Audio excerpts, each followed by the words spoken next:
Mobile gaming. Let's talk about it. Not everyone has time to find their game on the App Store or the Google Play Store. Because of work. Because of kids. Because of life. Sometimes they think that they'll check it daily, but they forget. And it turns into months and then years. So then your favorite game in the App Store, in the endless sea of apps, has disappeared without a trace. So that's why I'm here, and I'm gonna start a brand new series trying to categorize every mobile game that has come to the App Store throughout the year. I'm doing this new series for 5 reasons. Reason number 1 is because people often forget to check the mobile stores daily or monthly. Reason 2 is because both the Google Play Store and the Apple App Store are very horrendously made, where in terms of the Apple App Store, once a new game is headlined in the best new game section for a week to 2 weeks, then it disappears in the endless sea of apps. And I'm sure something similar to Android, Google Play Store is similar. Reason 3 is because I want to make sure that the people who worked hard on the game are found and not just fairly compensated for their hard work in porting a game, because it takes a lot of resources to port a game, but also it's so you all can find them, and if you enjoy the game very much, then you can actually thank the publishers or the developers who actually made the game and ported it to mobile. Reason number 4 is, over the years, a lot of mobile games, whether mobile or console games, have been deleted from the stores. So the primary reason I'm making this series is not to forget the games if they ever were to be deleted from the mobile stores, because then you could just look back on this video or wherever you're watching, or wherever you actually watch deleted videos of games, and then you could say, hey, I remember that game used to be on the stores. And the 5th and final reason why I'm making this series is because if the mobile games are ever deleted and you want to re-download them from the stores, you can check out this video or check out wherever else you watch deleted videos of mobile games, and you can go back to the store, go back to your purchase history of when you bought that game originally, and then hopefully you can re-download that game, so then you can always keep it as a memento. Oh yes, one more thing I forgot to mention. Now, because I'm only one guy trying to find out the best games that release yearly, and since there's thousands of developers who most likely release thousands of mobile games, whether actual mobile games or console games, yearly on mobile, I will need help from you guys. So this is just my list of all the games I could find, but occasionally I will ask you guys, or at least after every video, I'll ask you guys if you guys have found some other mobile games or console games on mobile that you would like me to do in a future part of the series. So anyway, now that that's explained, sit back, grab some popcorn, and enjoy part 1 of the Mobile Gaming Publisher Roundup of 2023. Nailed it. I think that's gonna be the permanent title, y'all. I don't know. I like it. But what do you all think about it? Should I change it? Should I keep it like that? Let me know in the comments. Oh yes, one more thing. I'm recording this video on December 31st, 2023. So as of this date, all of the current year's mobile games, console ports have been released to mobile. So that's why I waited so late to record this, because I wanted all the year's mobile games to come out, before I made this video. So enjoy. Okay, so starting it off in the For All Interactive category Roundup is Sid Meier's Railroads. Now, this was actually made for PC back in October 2006, and it was never really ported to anything else but Windows. So you probably never heard of this if you never had Windows. So essentially what this game is it's a sequel to Railroad Tycoon 3, and it's just becoming a railroad tycoon. I'm not really good at this game. It's using the Game Bro engine, and Phil ported it to mobile, iOS and Android on April 5th, 2023. But like I said, I'm not really that good at this game. This game has beautiful graphics and a similar style to Civilization 6, meaning it also has a very long tutorial full of reading, so that's why I'm not good at this game. I'm not bothered reading all that stuff. But let's move on to the next. The second and final game released by For All Interactive is, you guessed it, Hitman Blood Money.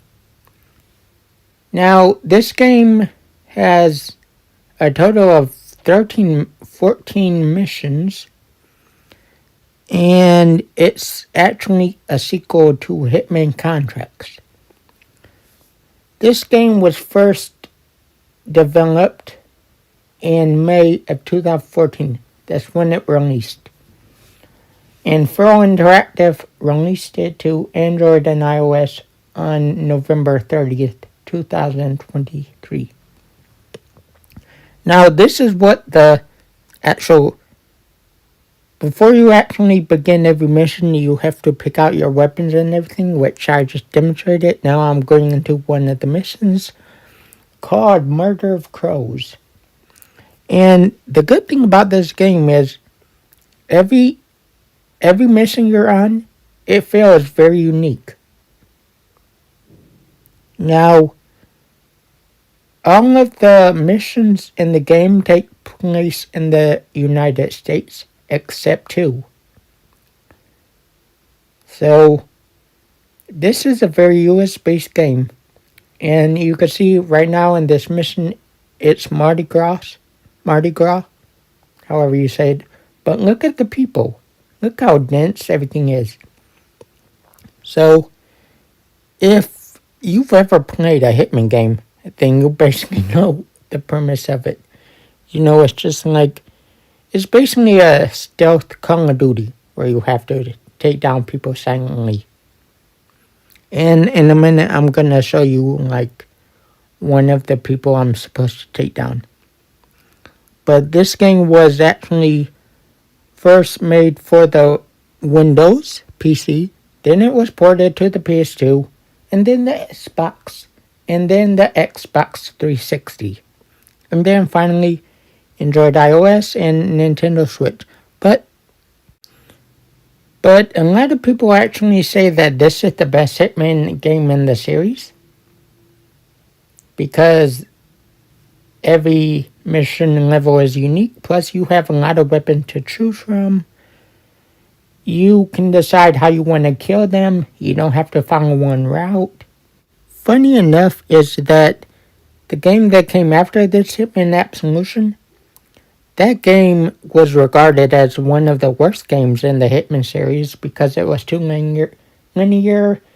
It was too story driven, and a lot of people thought that it only really had one way to kill people, which was the linear way of it. So a lot of people didn't like that. But what was interesting is a lot of people hated that game, which was regarded as one of the worst, and this is one of the best games.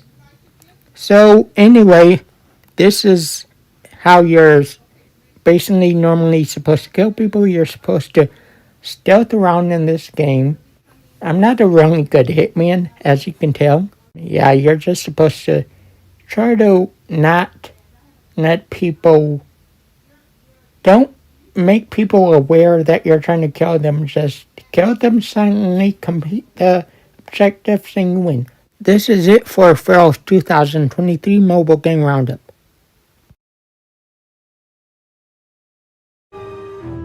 First game in our Square Enix roundup of 2023 is called Vera's Day Life Mobile. Now, the funny thing about this game is that this is not the first time that this game was released on mobile. No, it was actually released as an Apple Arcade exclusive launch title on September 19, 2019.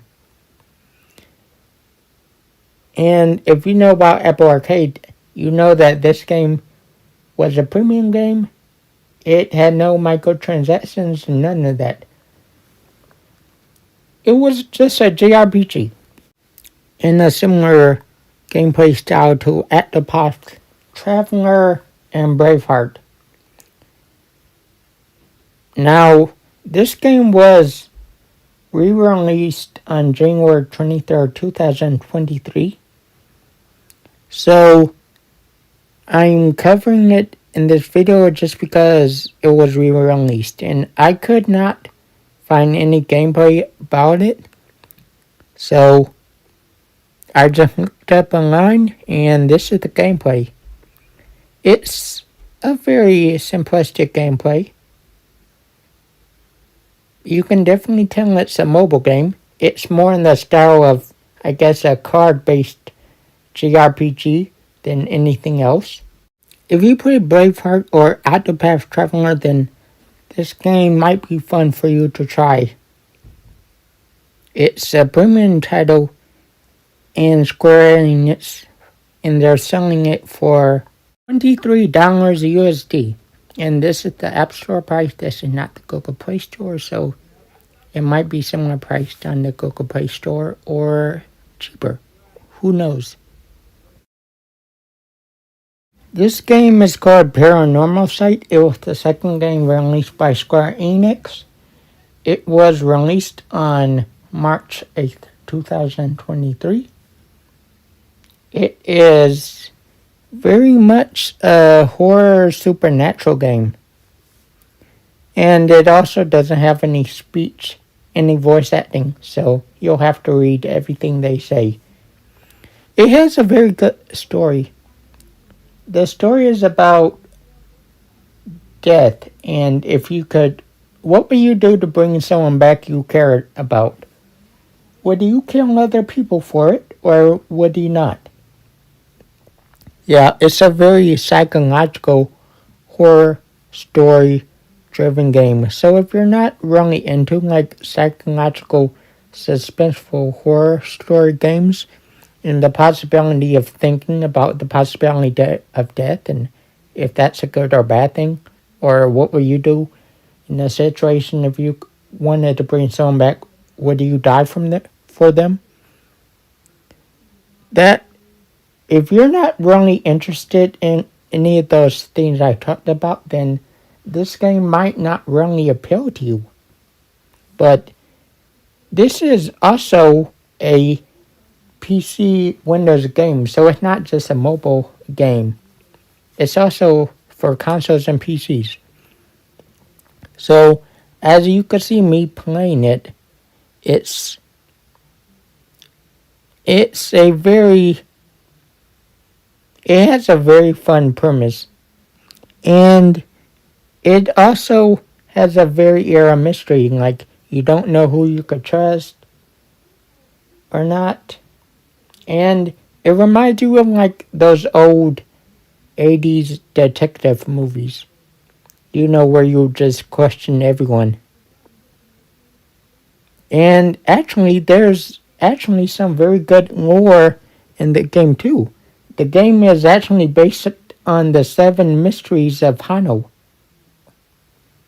So those are actually that's actually real lore in Japan.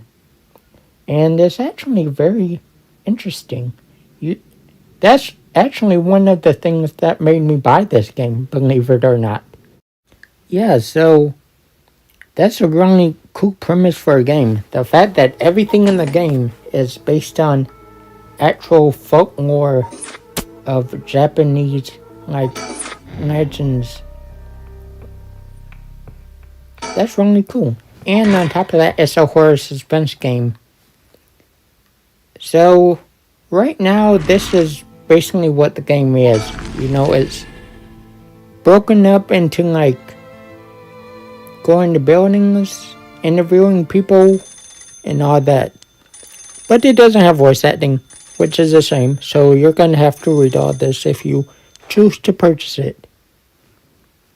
But it's a really fun game.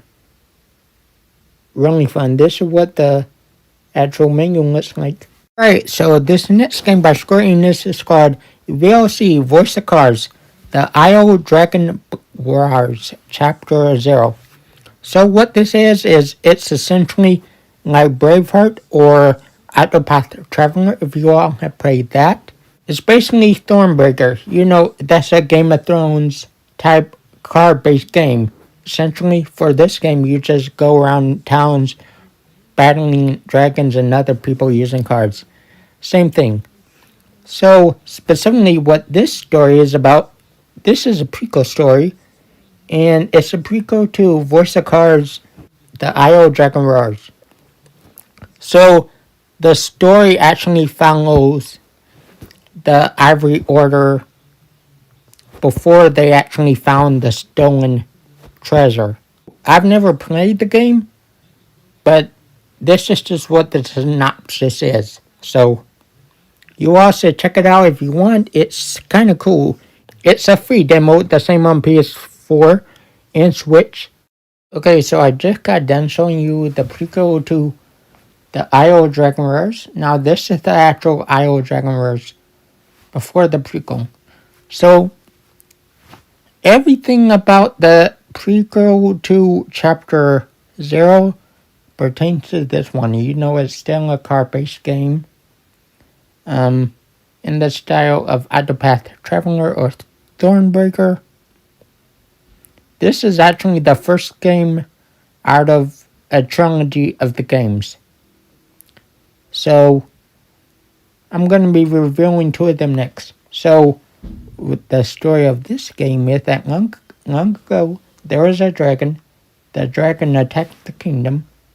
Many people died in the kingdom, but they won victory over the dragon, and the dragon fled. Many years later, the dragon came back, and the queen needs a new set of heroes to actually go out and defeat the dragon. So basically, it's the same thing. You go around town. Well, for this one, you go around town. You try to attack monsters and people. So anyway, check it out if you want in the App Store. So the sequel to Voice of Cards, the Island Dragon Wars, they called Voice of Cards, the Forsaken Maiden. So what the story about this game is that there's these maidens on a island, on a group of islands, and they're surrounded by their attendants.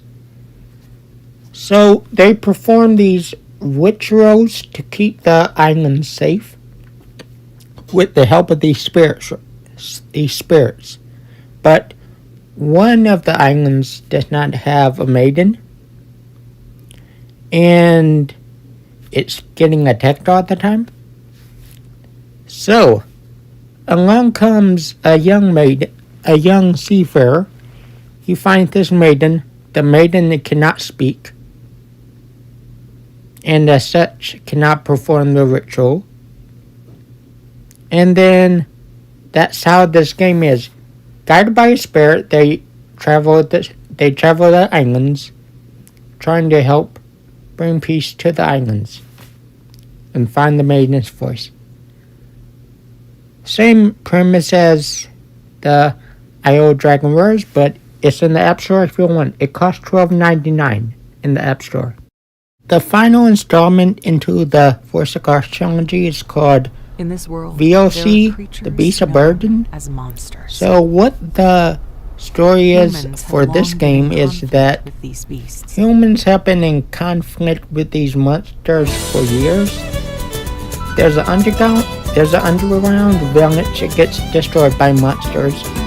A girl loses her parents, and there's a boy who comes along and helps the girl and brings her up top. So now the girl is just learning about the world outside of the village, the world up top. And along they just fight these monsters and bring peace to the world. So, yeah, pretty cool story. I like how all of these Force of Cars games have like a standalone story to them, and it makes them all easily memorable. But like I said, if you don't have any inclination to, well, basically like card-based battling, then you're not going to like these games. But as always, these Force of Cars games are $12.99 in the App Store. My friend. So, if you want, check them out. They seem pretty fun. Have you ever heard of the Centennial Case, a Sesame story? Well, that's okay if you haven't. Basically, what this game is, it's a murder mystery game. And this kind of like Danganronpa, if you ever played it, or more famously, it's kind of like a whodunit type of game. Okay, so the story of this game is quite simple. The Sesame family, I'm sorry if I'm pronouncing that not right, had a string of murders during the last century. Now, this mystery novelist, Haruka Kagami, visits the Sesame house and is trying to uncover the mystery, but there's a twist. She's trying to uncover 4 mysteries of deaths in different time periods at the same time. So there's one in 1922, 1972, and 2022. Can she do it? Can she not do it? Who knows? But it seems like a fun premise. So here's a little gameplay of it. Now the cool part is that unlike Danganronpa, you actually have to pick out your hypothesis and match it to the right motive of the killer. So it's kind of like, it's more detective work like Batman, if you play the Batman Arkham series. It's pretty cool. It's a lot of replayability in it. So, yeah, it seemed pretty cool. Okay, so this next game is not really a game, it's more of a fan festival companion app for the latest Final Fantasy. And that's all I know about it. I just downloaded it like right now while I'm making this video to test it out. So I don't really know what to do for this app other than it's a fan festival app. So I'm just gonna give you what the App Store description about it says. And yeah, you could download it if you want. It seems pretty cool. I wonder if it's for 2024 or if you all are going to the festival 2024 if they have it. But here's the App Store description. Alright, and the final game that we have in the Square Enix category of Roundup for mobile games is Final Fantasy VII Ever Crisis. So essentially what Final Fantasy VII Ever Crisis is it's actually 3 Final Fantasy VII games in one. You have Final Fantasy VII Remake, which is basically the whole story of Final Fantasy VII Remake, the console version, all put in a cute little chibi form. You have Final Fantasy VII First Class, where it talks about Sephiroth and him in his younger years, and him actually, being part of Avalanche.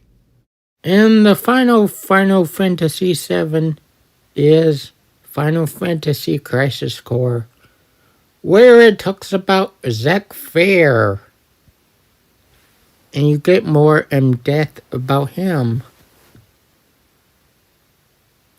And I really like the Final Fantasy VII Ever Crisis because it's not just the remake. It also goes into the 2 spin-off series, Final Fantasy First Class Soldier for Sephiroth and Final Fantasy VII Crisis Core for Zack Fair. So it's kind of cool. It's kind of cool that for a mobile game, Square Enix was able to get Final Fantasy VII and all of its iterations into a cute mobile game. And if they had to make it into a chibi form, so be it. So this is what the home screen of the game looks like. It looks very gacha friendly. If you ever played any of those gacha games for mobile, this is just the typical layout. So this is actually a scene from the original Final Fantasy VII. So everything is still the same. It's just you can see that everything is a lot higher resolution because this is a lot more advanced than it was in 1997 when Final Fantasy VII actually released. So what, that's going on 20 years? 17 years? Something like that. So of course this is going to look better. But, yeah, the cool thing about this game is, so the story is broken up into 7-minute, maybe 10-minute missions. And then you come out into this home screen. And then you do the full game like that. You can pick your character to send into battle. Cloud, Tifa, Barrett, Red X, everyone. And I'm actually going to show you some gameplay of it in a minute. And the cool part is how the 3D battles look. But yeah, this looks nice. And now look at that, the 3D battles. Look at how they actually look like the actual console version. And here's some gameplay. So it's in a card-based style of the gameplay. So you're just you have 5 little attack cards, and then you just tap on which one you want Cloud to do. You have to wait for the meter to build up, and then the It's broken up into strongest and lightest. So some of them are strong, some of them are light, some of them use a lot more energy than others. But it's fun. You can actually pick up this game in the App Store for free. So I would just do it. If you like Final Fantasy VII, if you play the original Final Fantasy VII, then you're going to like this game and you're not wasting any money. Because you can actually progress very nicely if you're just willing to put in the work to level up your characters in this game. That's all of Feral Interactive's and Square Enix's Roundup of Mobile Games 2023. This video is already 29 minutes long, so I think I'm gonna stop part 1 here, and then I'll continue for some other promisers for 2023 Roundup. Thank you all for watching, and take care wherever you are in the world. Bye.